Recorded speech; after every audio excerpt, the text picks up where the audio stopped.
Hey, how are you? I'm Nick, and I am the creator of Define My Day.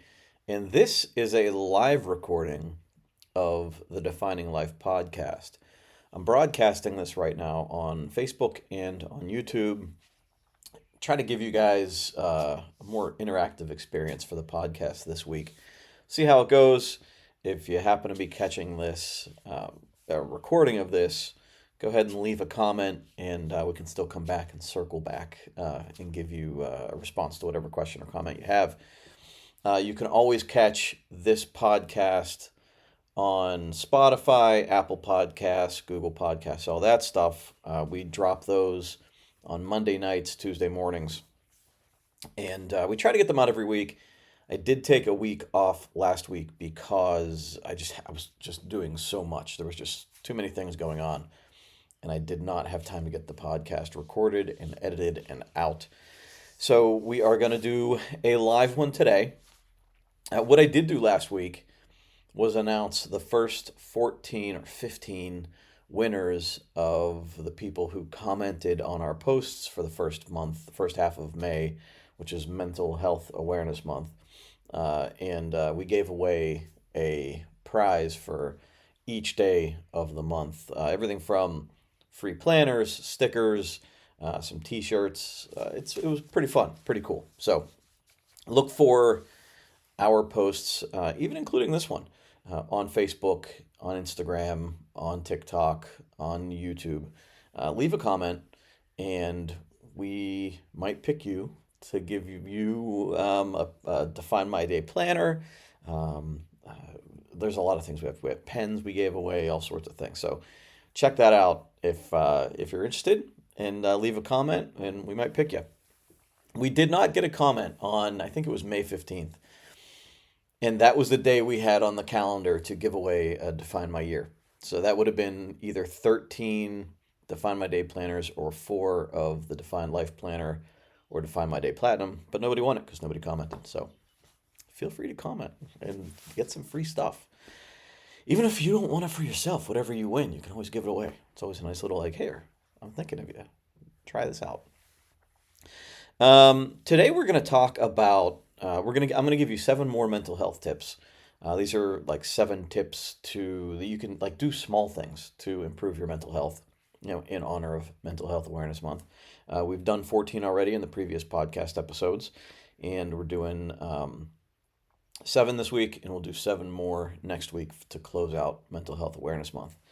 The other thing I want to talk to you about today is estimating time. And this was a big factor in my Define My Day journey. Really understanding how long things took and or didn't take, and properly planning for that. So we'll talk about that as we go forward too here. I see a couple people are hopped on live.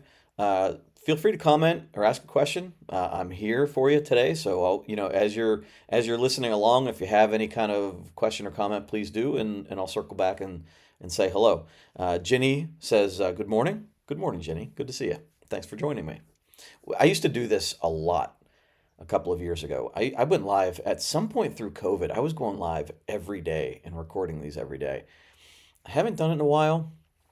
Life got overwhelming. A lot of things were going on. A lot of changes happened, and I just couldn't do it, so I had to cut it out. I kind of miss doing it. I'm a little bit out of practice, so bear with me as I might be and as I go along through here. But I'll do my best to interact with you guys and have a good time. A lot going on coming up on Memorial Day. Talk about estimating time or underestimating time. It's already almost June. This year has gone by so fast. There's so much going on. My kid's just getting older. My older one is almost as tall as me, which isn't a major feat, but very happy that he looks like he's going to pass me up and hopefully by a good margin. So I'm pretty happy about that. But they're getting older, man. Um, I look at it this way with my oldest. I have 5 more summers with him before he graduates high school. And in fact, that fifth summer is going to be after graduation, and who knows how much I'm going to see him at that point. So when you look at from a relationship standpoint, the people that we hang out with, the time goes by so fast. And being aware of it has always been a struggle for me. Being present has always been a struggle for me. It's very much a uh, a priority for me, or a kind of a work in progress to maintain a presence in the moment. I time travel mentally a lot, either into worrying about what has to happen next, or going back in time and going over a situation that might be stressing me out. And I think a lot of people go through that. And it sucks us out of whatever's going on right now. And one of the consequences of that for me is not remembering. Like that's one of my symptoms is not remembering what I talked about with somebody, or something my kid said to me, or not fully giving him my attention.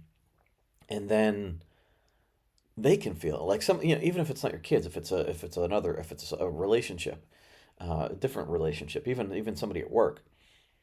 If you're thinking about other things, if your mind is wandering while that person's speaking with you, they can sense that. And so then they don't feel important, or they get frustrated, or they get angry. And it's not that like it's intentional. It's just, for me, it's just a bad habit, I think. And it's just a matter of like stress and anxiety, and just, there's a lot of things going on, right? And it could be a coping mechanism too. Like if you've suffered through some traumas, it could be a coping mechanism. And so working through that and working to get over that has been just a process in mindfulness for me.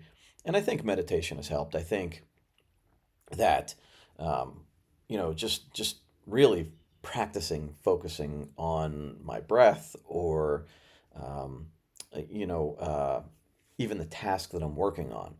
Washing dishes was something that I would always have like a screen in front of me, my iPad or whatever, and watch a TV show or have something on in the background. And what I've started doing, not all the time, but what I've started doing is just focusing on washing the dishes. Whether it's the soap, the warm water, the whatever I'm picking off of the dish, just focusing on doing that. And it seems mundane, and it seems like, ugh, who needs to do that? Who needs to worry about it? But for me, it was just a challenge. And I'm going to think about this and not any of the other things I have going on.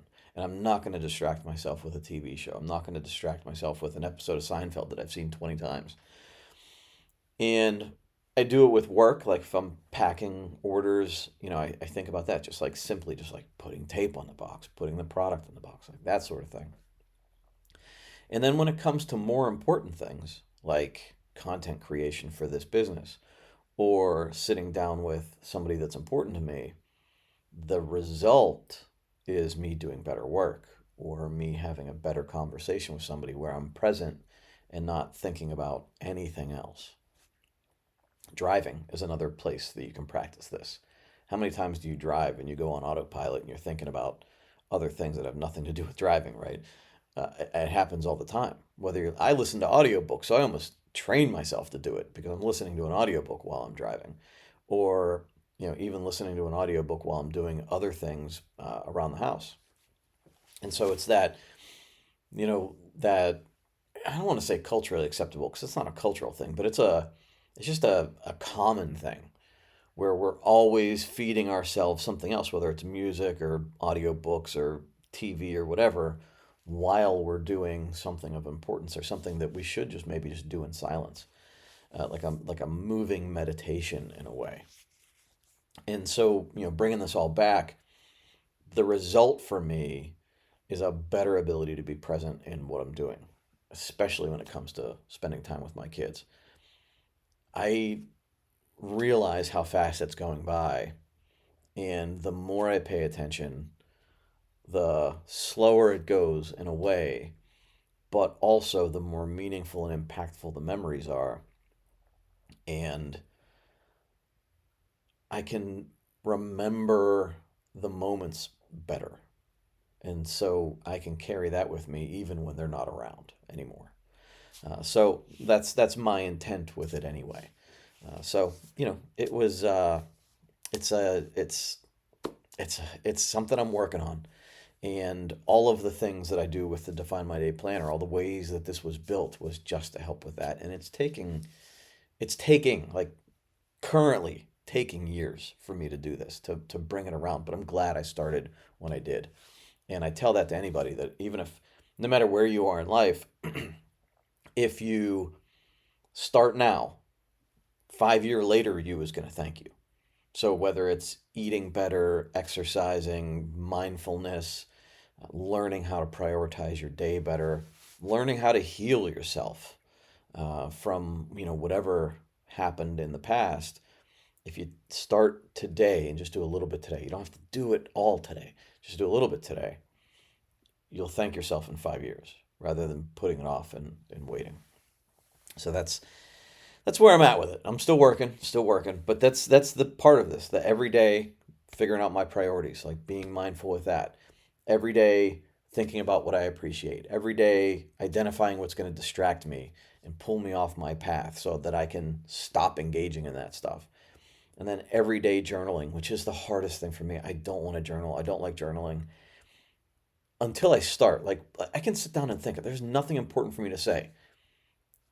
It's sunny outside, and I'll write that. And then sometimes it'll just start flowing from there. Other times it's still a struggle. But it's like that, the practice of doing it and just sort of dumping my brain, whatever's on my mind at the time. I'm hungry. I mean, it could be that stupid and simple. But after a while, like it's just a calming, centering practice. So following the process and doing that, while a challenge, even for me, is just so important. So important. Ginny says multitasking was not a theory that served us well. Yeah, I know. And I still remember the first corporate job I took out of college. I mean, everything about that job was multitasking, and they would preach multitasking nonstop. And we've talked about it on this podcast, in years previous. There's a quick little example of multitasking where, in a class I was in, a sales class, they had somebody go to the board and say, okay, write the alphabet, like each letter in the alphabet, and then a number after the letter. And so you would have to write A1, B2, C3, and do that. And they would time you to get all the way through the alphabet.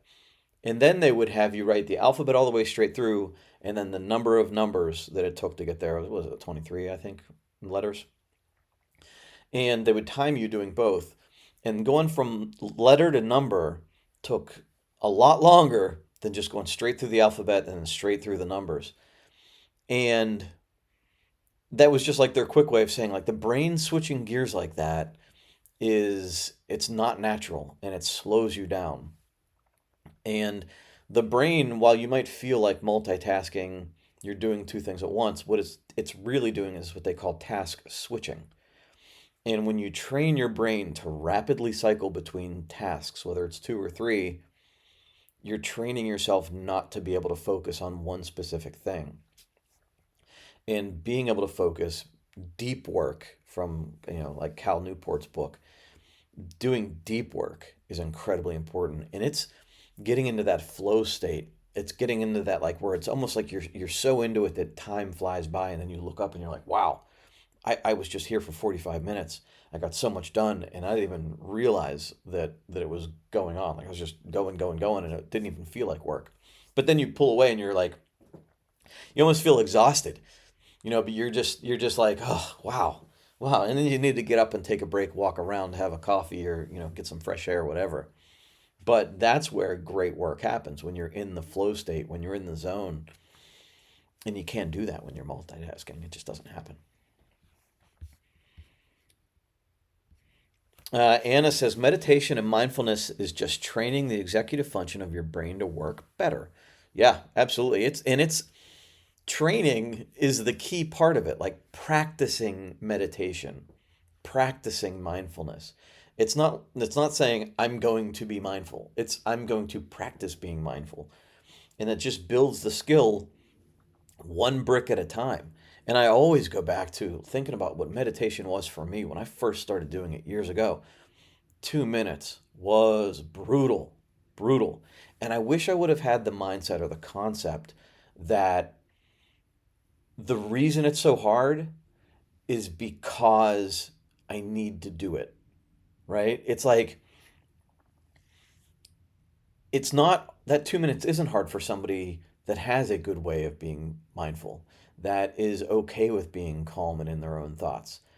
I wasn't. I was high strung, anxious, like stressed out. And so 2 minutes was like, yeah, like it was just crazy making for me.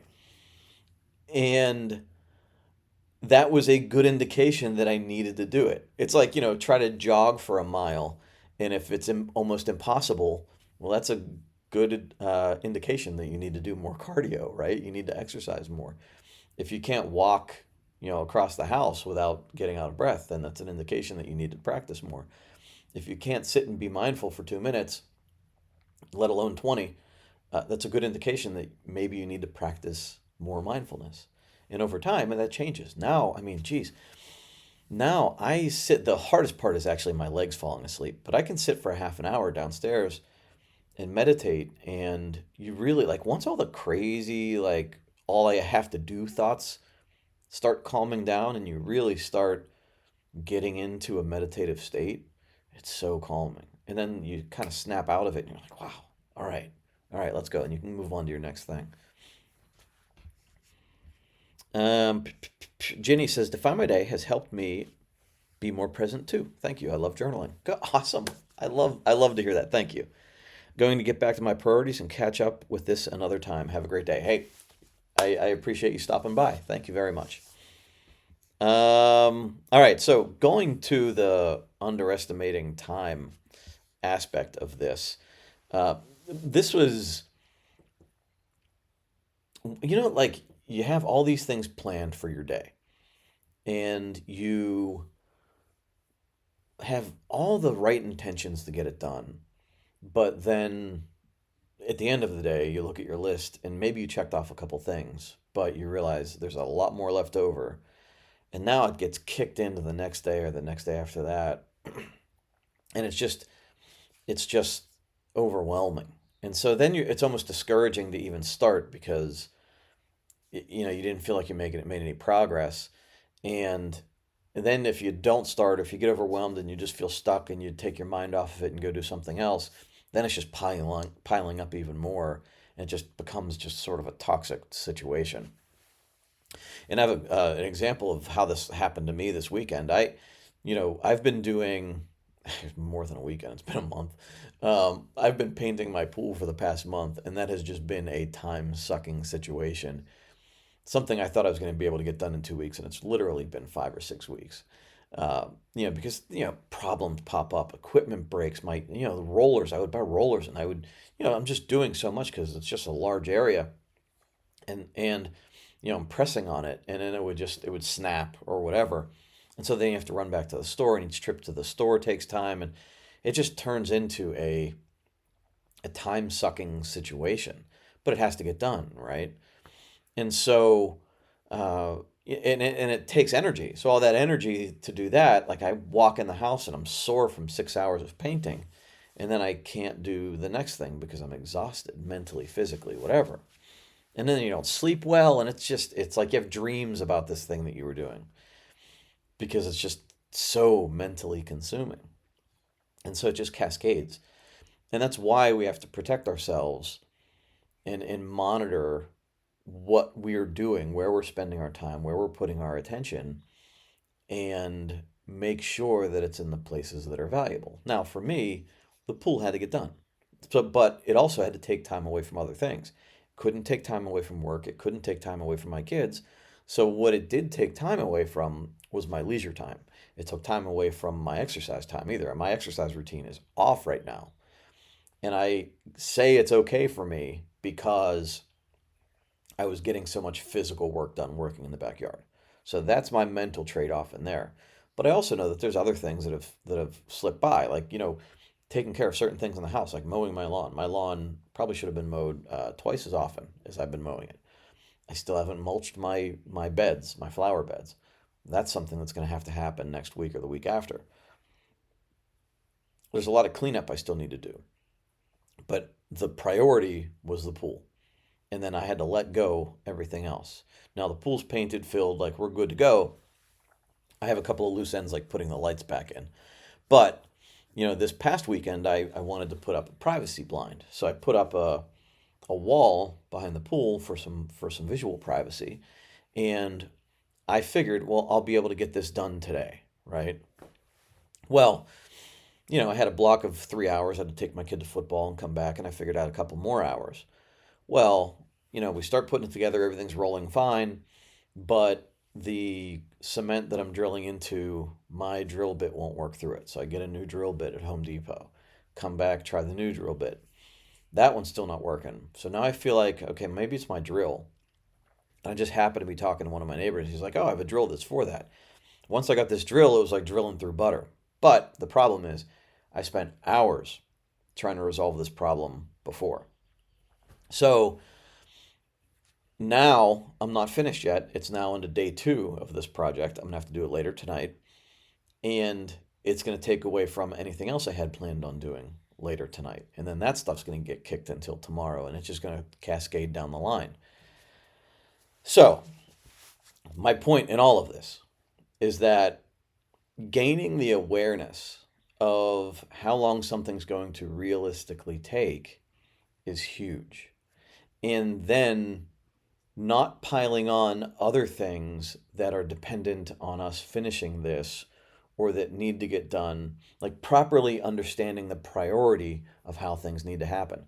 The pool needed to be painted. Otherwise, if I don't paint the pool until June, well, the pool's not going to be open until July, and we just missed a whole month, right? There's a time frame in which that needs to happen. So that had to happen before anything else.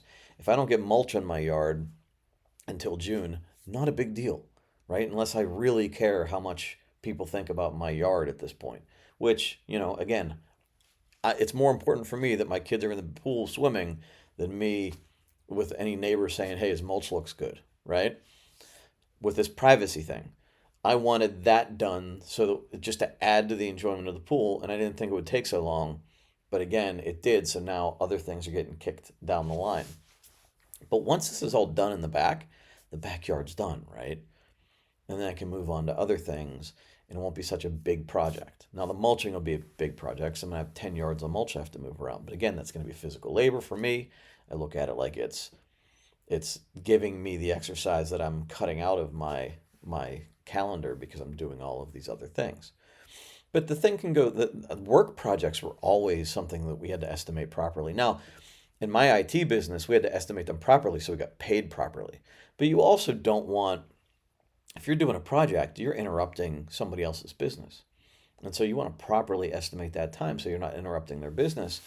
But also, you probably have another project down the line. Somebody, we all complain about contractors. You just hear it's fun to knock on contractors because it's so common that everybody has a contractor that estimated that something would get done in 2 weeks and it took 3, 4, 5, right? It's all a result of setting expectations for how much time something is going to take for yourself and for the people that you're working with. And the more you can understand the proper amount of time that something is going to take, and even, allowing for some unfortunate problems that are going to stop it from happening, whether it's somebody's going to interrupt you or a tool is going to break or whatever, allowing for all of that, even pre-planning for it, right? Allowing for all of that helps you understand, like, I can't put any more on my plate, or I really have to decide if this is important for me to do today.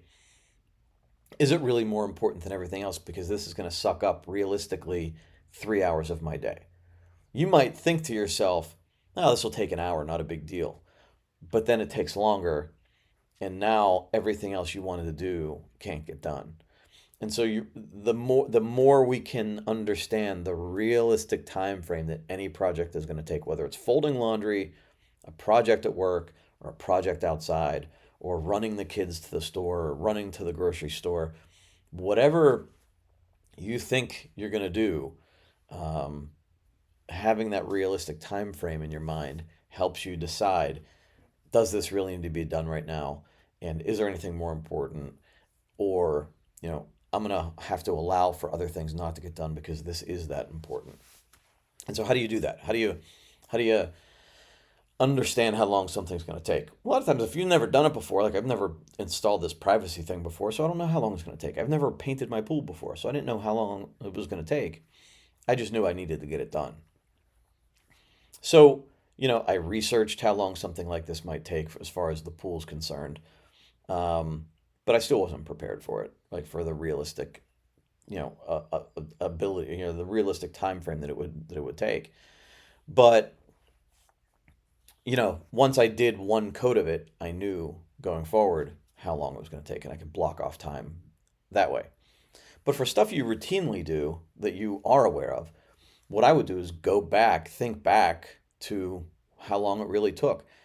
A lot of times in my calendar, even if I don't have anything time blocked for my day or scheduled for my day, to gain an awareness of where I spent my time yesterday, I will schedule in what I did. So at the end of the day, usually, I'll look back. If I have an open calendar or gaps in my calendar, I will fill in what I was actually doing. And I get a better understanding of how long that little sidetrack thing actually took. That quick trip to the store, how long did it really take? Oh, it'll take 5 minutes. Well, really, it took 50. And so as you fill that stuff in, you're like, wow, you can see where you wasted time, whether it was just scrolling on your phone or doing some side project or task or a favor for somebody else. You start to see how much time was spent on that, and you understand, like, okay, that can't happen. If I say this is the important thing I need to do, I can't allow myself to be sidetracked doing all of this other stuff. And the awareness, the ability to see that is, I think, critical in moving forward in a purposeful, mindful way. And and I think the more, yeah, as we gain that awareness, it helps us prioritize. As we visualize the things that we have coming up, it helps us prioritize, what we can let go, and what's really important to get done. And as the importance rises for the things you really want to get done, the more permission you give yourself for letting other things go. And I think that's probably one of the most important parts of this. I don't want to gloss over that. As you look forward and you understand how little time you have, and you see all of the things you have to do, and as you think them through, a natural prioritization happens in your mind. And if you write it down, it's even easier to see it. A natural prioritization takes effect, and you realize, okay, I have all of these things I need to do, but these are the things I really need to get done, whether it's for my financial future, for my family's health, for my own health. These are the things that really have to happen. If I don't do these, then everything else is screwed up. So I give myself permission to say no to doing all of these other things at the moment. We can always circle back if we need to. So that natural ability to see this helps us make good decisions going forward and not feel guilty about it. If you can say to somebody else, "No, I can't do that. I'm really sorry. I can't help, but I have other things going on." It's different when you feel that, when you know it, when you're not just making an excuse why you can't do something. Like, I really have something important to do right now. Even if that important thing is self-care. Like, you can say to yourself, I did a lot of work. I deserve a day off. And then when something pops up, you have that in your mind. I just did a lot of stuff. I did a lot of important stuff. I'm exhausted. I deserve a break. The more aware of where your time has gone and where your time is going, the better and easier it is to do that and do it in a way that just feels like you're confident in doing it. So, yeah, be aware of where your time is going and how long things are going to take. And, you're always going to mess it up. but the more practice you get, the better and more confident you'll be with it. So yeah, there's another concept in that as I'm working on a deadline here, I'm having an event at my house on Wednesday night, and I have a lot of things I need to do. All of them need to get done. All of the tasks need to get done. Like the pool needs to be finished just so it looks good. Not that anybody's going in it, but just so that it looks good. All my little projects need to be wrapped up so my place looks presentable. So in that environment, as long as I'm doing anything to that completion, to that finish line, then I'm doing something worthwhile. And so there's almost no priority in the list of things I need to do. They all need to get done. So I can just look at the next thing and get it done. The spring, spring cleaning is a house spring cleaning is kind of the same situation. Like the whole house need to be cleaned. So basically just walk into a room and start doing things. And, as you're walking past something, do something. There's no prioritization with it. All of it needs to be done. So you just continue to work until you need to take a break. And then when you have your rest, you just get back up and keep moving forward with it. So, that I get into the situation with that where I have a bunch of loose ends open up and it all comes back together at once. So it goes from like an explosion of stuff all over the place and then it all comes together at once and it's all done. Maintaining that order is something that I've always had to work on. All right. I hope that made sense. If you have any questions with that, leave a comment or send me a message. I'm hoping that was clear. I think it was. All right. So the 7 mental health tips. We're gonna hit these really quick. The 7 mental health tips for this week. Number 1 is deep breathing. Now, breathing is part of many meditation practices. If you do something like Headspace, um, deep breathing is part of it as like kind of a way to change your state. I know with Tony Robbins, he does a thing where he does like this power breathing, where he thinks it changes his physical state. And I did see a study years ago that said that like 4 or more deep breaths where you breathe in as deep as possible. And then so I actually read two. The second study said once you do that, you take in one more quick inhale and then breathe it all out. You do that 4 times, and it changes the physical state of your body. It's the parasympathetic nervous system. Like it just kind of like decompresses you in a way. And so I practice that when I start every meditation, 4 deep breaths, and then one more at the end there, and then breathe it all out. And if it's doing something, I don't know. I don't know if it helps me to do that before a meditation or not, but I feel like if they've done studies on it and they can show that it's doing something, then I'll just believe it because it's no cost to me, right? I'm there anyway. I'm breathing anyway. Might as well do it. The other thing is like breath work. Um, I've never done that until recently, and I've talked about it a couple times here on this podcast. That I've done now multiple times, and it really does. I feel like it really does. Like when you go into deep breath work for like 10, 15, 20 minutes, some of them go half an hour, 45 minutes. If you have that kind of time, great. But, I think that like that deep breath work is another type of meditation practice. And I've had enough of an inkling that it did do something in a positive way for me that I'm willing to look more into it. And so I downloaded an app on my phone that I've not gotten into yet called Othership, which is a breathwork app that somebody recommended, a breathwork coach recommended online. So I downloaded it and I want to get into that.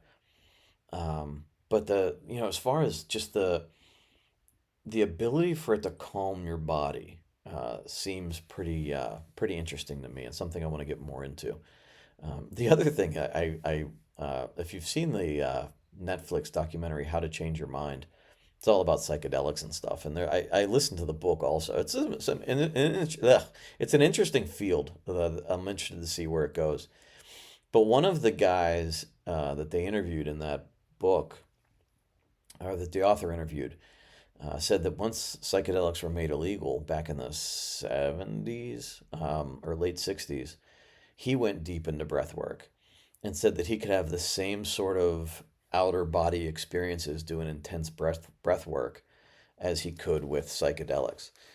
And if you get into that, one of the end results of psychedelics is like empathy, like a higher feeling of empathy towards others and whatever. And if that's the result of doing breath work, then I think couldn't hurt anybody for a little bit more empathy, right? It's always something I'm trying to work on myself. All right, so then related to breath work, number two is laughter. So getting more laughter into your life. Seems kind of simple, right? Yeah, of course, if I'm laughing, I'm having a good time. But I think for me, it's the like, don't take stuff so seriously. And it's hard to feel that way when you're stuck in your own world of problems and situations. Um, like taking time out to laugh seems almost impossible. So, but they say, that I think it's Vanessa Van Edwards, talks about expressions, and that like your emotions can make you smile, but if you smile, even if you're not feeling it, it actually affects your internal state. Like it actually makes you feel happier when you smile. So, like the physical act of smiling can actually be the precursor to feeling it. And so, if you practice laughter, it's sort of the same thing. And so, do you just laugh like a crazy person? No, I think you just like look for a way to laugh. Like finding a funny TikTok video, or if you have a comedian, like Matt Rife is a comedian that I follow online. That if I watch a 2-minute video of his, I'm laughing, I'm in a good mood, and then I can move on with my day. If it's a funny TV show, if it's um, whatever, being talking with somebody on the phone. I mean, I don't know if there's any better feeling than having a laugh with somebody where your cheeks hurt and you feel like you got a face workout. And I almost start to wonder, like the people that laugh all the time, that have those faces that just look happy, is it just because they're toning the muscles that make their face look like that? Because they're laughing so much, they're actually working those facial muscles. I actually think there might be something to that. And the people that frown all the time have faces that look like they frown. So maybe exercising those laughter muscles, the face muscles, can actually make you look better. I don't know. But so laughter is number two. Number three is develop resilience. If that didn't come out properly, I'm going to say it again. Develop resilience. The ability to overcome is huge. Um, in the book Grit, Angela Duckworth, found that the bigger measure of success was not intelligence, it was the ability to grind out good work, the ability to stick to something, the ability to follow through. Um, and that's not the only way that resilient. Resilient can also be like going through a tough situation and being centered through it, right? But I think that the whole, what we're talking about here, as I spit on my computer keyboard here, what we're talking about here is the ability to stay centered and keep moving forward regardless of how we feel, regardless of the feeling of wanting to quit, regardless of the feeling of feeling bad or discouraged or angry, like the ability to stay centered and have the emotional balance to keep doing what we need to do in a centered way. And I don't mean this to the point that it's unhealthy, right? Like if you need a break, you need to take a break. You need to, in order to enhance your ability to be balanced, you need to take a break and recharge. What I'm talking about is that when you're in a situation where you've decided you want to accomplish something, you want to finish something, that you just continue forward with it and finish it. It's a practice that I don't think I learned until very recently. I was in the habit through most of my life of, as soon as I would reach some sort of pushback, some sort of struggle, some sort of difficulty in anything I was doing, whether it was at work or on a project at home, I would just stop and move on to something else. I didn't have that ability to keep pushing forward with it. Um, and it's that, like, I think that's the end result of like that multitasking mindset, right? Like, as soon as something gets hard, you switch to something else and you still feel like you're doing work, but you're not. You didn't finish the one thing. And so the ability to push through and get something done, get that deep work done, and the ability to, even when times are tough, keep moving forward. Maybe you need to slow down, maybe you need to rest more, but you keep moving forward with resilience. And in the end, you can look back on a body of work and say, I did that. I got through the struggle. I did it. And it can be as simple as filling out your Define My Day planner. I mean, to be a little self-serving, I'm going to bring that in because I was just responding to comments today where people were saying, I can't stick to a journal. I can't stick to a planner. It's just not something I'm capable of doing. You are. You're just deciding not to. And you might even be giving yourself the excuse that you can't stick to it and just saying it's just not naturally who I am. Well, maybe you need to be, right? If you want to be the person at the end who gets things done, that does things that are authentic to themselves, if you want to be that person, well, then maybe you do need to do this. If you want to be the person that has a life of where you look back and you have a body of work that you can be proud of, well, then maybe you need to do the things that enable that to happen.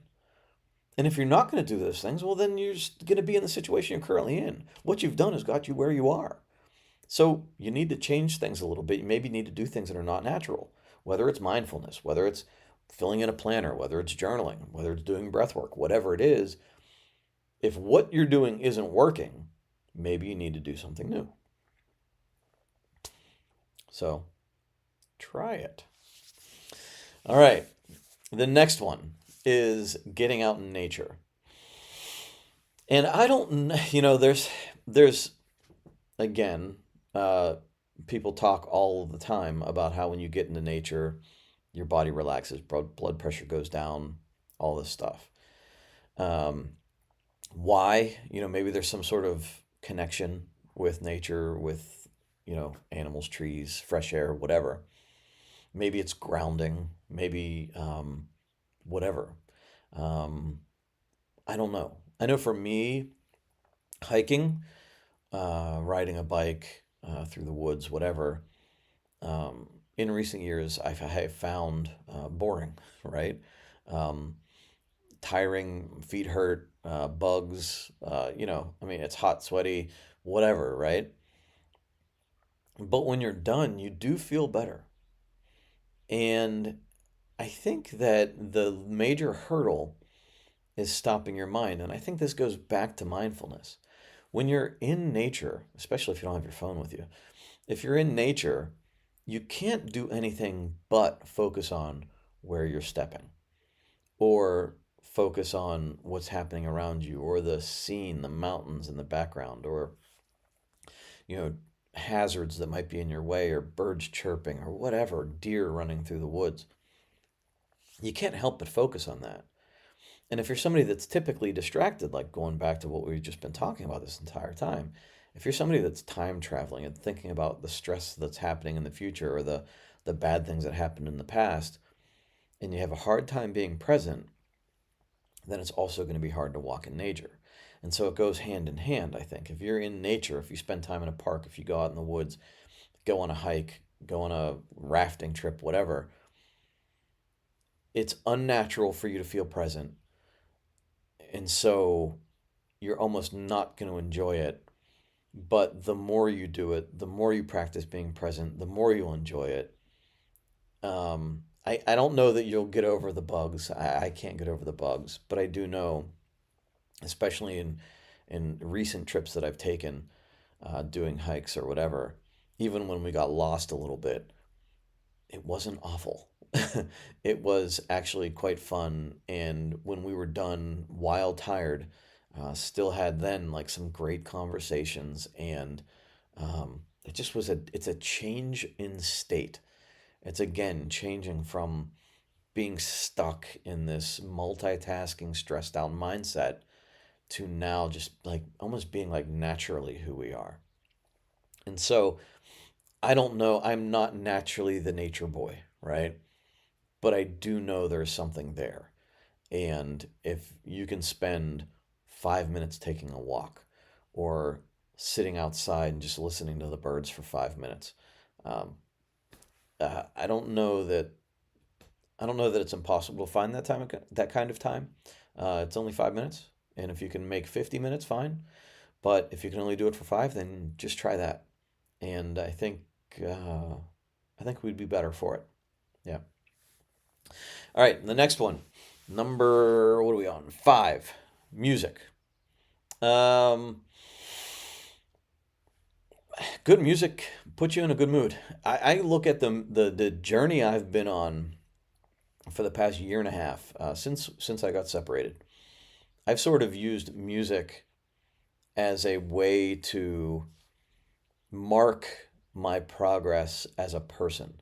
And I found myself, and I noticed it through the summer last year. I really went back in time listening to old music from when I was a teenager into my 20s when I was in the military and into college. I really spent a lot of time going back through that library, and it wasn't intentionally. It was just something I gravitated toward. And as I did it, as I was, in the backyard working or floating in the pool or having a beer, and I'm listening to this music, and I'm remembering what was going on at the time I was first listening to this music or most listening to this music. And it was usually like grungy, like it was 90s grunge or it was emo and it was like that kind of like rock music, right? And I'm remembering my mindset back then. And it was almost like kind of like a observing my past into what got me to where I am now. And at the time, at the time was separated and divorcing and, you know, all the drama that goes on with that. And so connecting the dots, like from where I was when I was first hearing this music to where I am now, it sort of created this connection. Um, and I don't know that I can point to any specific change that happened. I just know that, as I was going through this, I was really remembering like all of these things.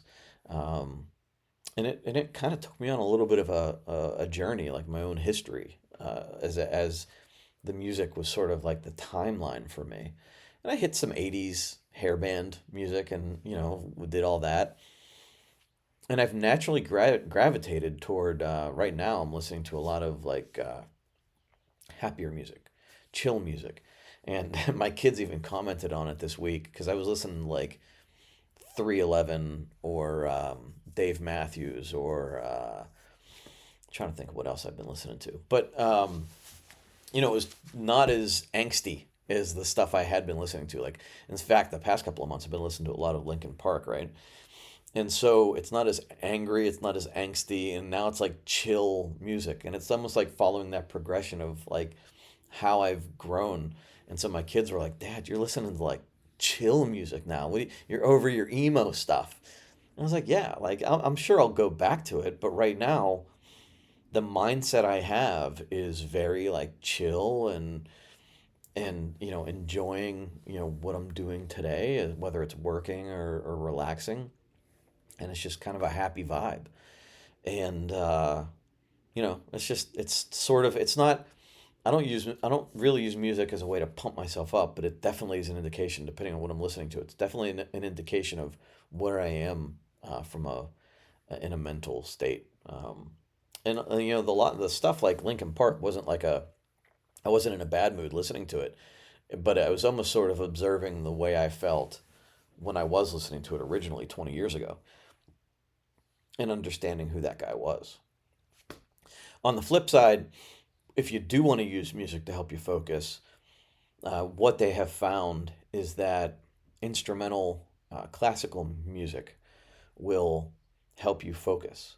So I do have, if I need to shut out the world, uh, I'll put on noise canceling headphones and listen to a focus station I have on Pandora that is just classical music. And they say it stimulates part of your brain that helps you focus. And there's no words, so that there's nothing distracting. It's not turning into a multitasking situation.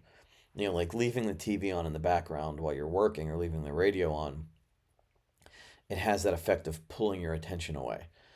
With classical music, it has a sort of an encapsulating effect where you can better focus with that going on in the background. So I do try to do that if I'm doing work where I have to think creatively or critically, then I listen to classical music. If I'm just trying to like enjoy myself and whatever, I listen to all the other stuff. So you do your thing, but that's how I'm handling it. Okay, the number six, limit alcohol and drugs. Yeah, of course, right? Like if you're trying to, it's one thing to enjoy yourself. It's another to spend time, you know, out of your mind and not able to think critically or functionally or focus on what's important. So, limit alcohol or drugs. Yeah. For me, what I figured out was, when you're newly single, you start going out and you start hanging out with people again, and naturally everybody gravitates towards having some beers. But what I've figured out, and journaling has helped. Okay, so this is an area where journaling has helped because if I'm drinking in an evening, then I'm not doing something else. So I'm not at home, cleaning up. I'm not at home preparing for the next day. I'm out. So then when I'm out, I tend to eat poorly, or I come home and eat poorly. I have a poor night's sleep, and there's a couple of reasons for that. Metabolizing the alcohol, releasing sugar into your bloodstream at the exact time you need to sleep. Plus, alcohol, in itself is a problem. And then so I have a poor night's sleep. I wake up the next day. Even if I wake up on time, I'm just even if I'm not even if I wasn't drunk, right? If I just had a couple of beers, the next day it's just a little bit foggy, and then my next day isn't quite as productive as I want it to be. And so if you're journaling and if you're using your Define My Day planner and you start to observe this and you realize, okay, I have all these things I say they're important, but then I'm going out and having a couple of drinks and it's directly stopping me from being able to do what I need to be doing, whether it's self-care or getting work done or spending time with the people I want to spend time with in an effective way. I'm not saying don't drink. I'm just saying that understand the consequences or how it impacts you and then make a better decision as to whether you do want to go out tonight, right? I'm not saying never go out. I'm saying just like, does going out tonight make sense? And maybe you just wait until the weekend or wait until, a different day when, it's not just something to do, it's actually something you intend to do and have fun with. And then the drug thing, it's different. With weed becoming legal in a lot of states right now, yeah, it can have some positive effects. I'm not 100% convinced that it would be good for me.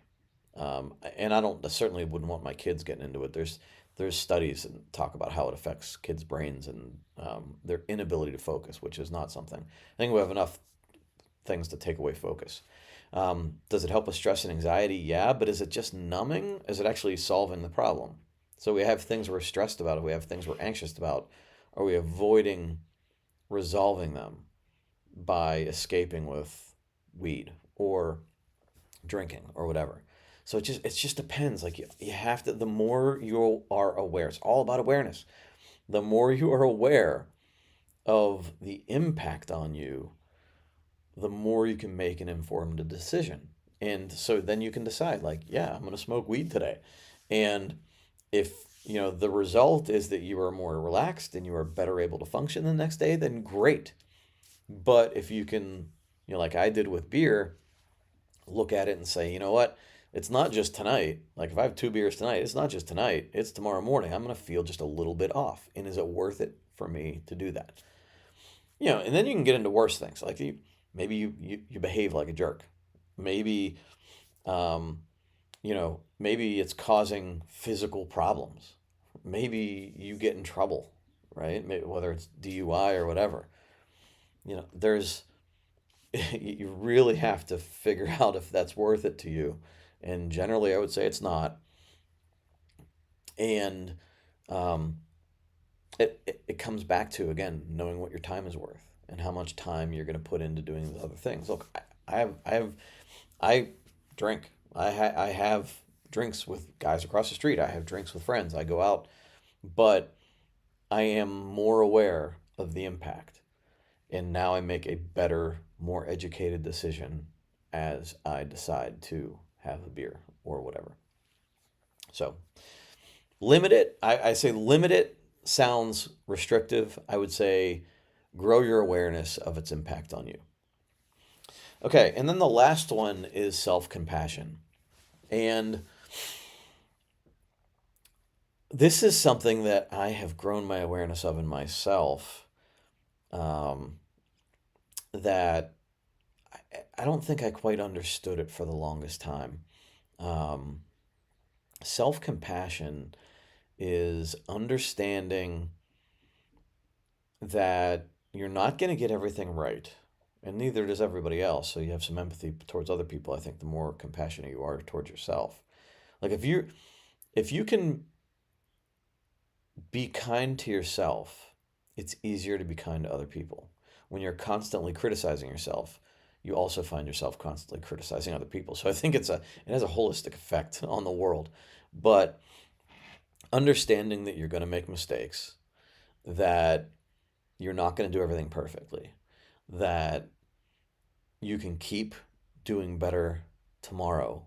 You can, if you took 2 steps backward today, you can take 3 steps forward tomorrow, or 1 step forward for the next 3 days, or whatever that math might end up being for you. But making a mistake right now doesn't mean that you have to continue making the same mistake. It doesn't mean that it defines who you are. You can always change who you show up to be, at any given moment. It's our inability to be present in the moment, circling back towards being mindful, right? It's our inability to be present in the moment that inhibits us from being compassionate to ourselves.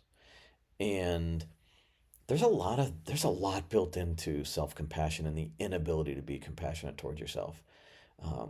There are, um, you know, learned behaviors and thoughts and things that you got from being a child, and traumas that you went through that might not be resolved, and understanding, you know, who you are.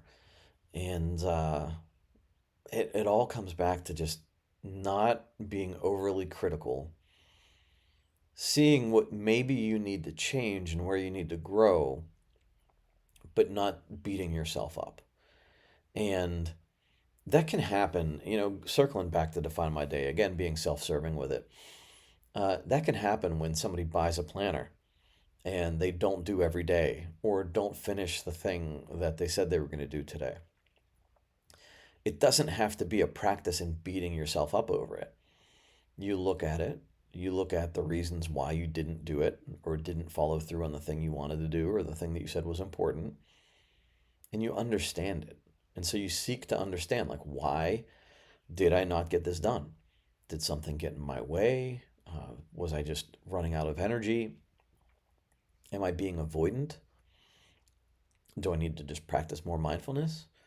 Whatever that is, the more you can understand it, the more you can be compassionate toward yourself. And with compassion, also push yourself in a healthy way. So it's built into the book. It's built into the book. what I'm going to enjoy, what do I appreciate, even in the journaling part of it, how will I do better the next day? It's not meant to be critical. What can I improve? It's not meant to be critical. It's meant to be reflective, observing yourself and just giving yourself a little bit of a like, hey, it's all right. We can do better tomorrow. And one of the best exercises, again, this happened in breath work, and I've mentioned it before. One of the best exercises for me, they say if you go back to, your child you, and imagine your child you and how you would talk to that person. But I think for me, it was taking it a step further and actually picking out that age that you were. So, like the 8-year-old you, if that kid, like imagine that kid standing right in front of you right now, what would you say to that kid? Imagine like the person you are right now with a child in front of you, what would you say to that kid? And going through that, especially after doing breath work, and this was the important part of it, I think, because the breath work kind of like took me out of the everywhere headspace and just brought me into the mindfulness headspace. And then switching to like looking at the 8-year-old me, like, what do you say to that kid? Right? What would you want to tell him? What would you want, like, what would he be telling you? What would she be telling you? And what are you going to say back? You're probably a lot less critical than the way you're currently talking to yourself, right? Or maybe the way that you were spoken to back then. Like that person needed to hear something and they didn't hear it. So what would you say to them right now? And it's that practice of just looking at yourself, looking at that child you that maybe was hurt, or looking at yourself, even like right now, if somebody were to come to you with some of the things that you're going through right now, some of the struggles that you have, mistakes you've made, how would somebody, your ideal compassionate person, if this was one of your friends, how would they talk you through this? And then just do that for yourself. Be your own best friend. And I think the more we can do that with ourselves, the better we feel, the more confident we feel. We quiet down those voices, the critical voices, the voices we imagine other people are projecting towards us. And we can go about our day in a more healthy way. So the last one, be more compassionate towards yourself. Practice self-compassion. So to recap real quick, our 7 things, mental health tips for this week. Deep breathing, laughter, develop resilience, commune with nature, get out in nature, spend a little bit of time in nature, listen to music, limit alcohol and drugs, and practice self-compassion. So that's it. And that's my hour. I've been here for an hour. Man, listen, if you missed any of this, go back and watch it. It will also be published on the podcast station tonight. It's on YouTube. It's on Facebook. Happy to be here for you. If you have any questions or comments, drop a comment here on this video or send me a message. And also look for our giveaway. We're going to pick 7 more people from the comments in last week's posts. 7 more people to give away prizes. We're going to be giving away pens. We're going to be giving away planners. We're going to be giving away a cool coffee mug. I'm going to be giving away t-shirts or sweatshirts. So look for that. That'll be all happening here in a couple of days. I believe it's going to be scheduled for Thursday. Keep an eye out. And we'll be giving away that sort of stuff. And if you've not made a comment yet on last week's posts, go back and look for it on Define My Day, on my Nick Boris page, and on TikTok. If you haven't made a comment yet, go back and make a comment now. You can still slide in there and possibly win something. All right. Thank you very much. I appreciate your time you spent with me, listening to me or watching me on Facebook or YouTube right now. You guys are great. Keep it up. Keep moving forward, and I will talk to you again very soon.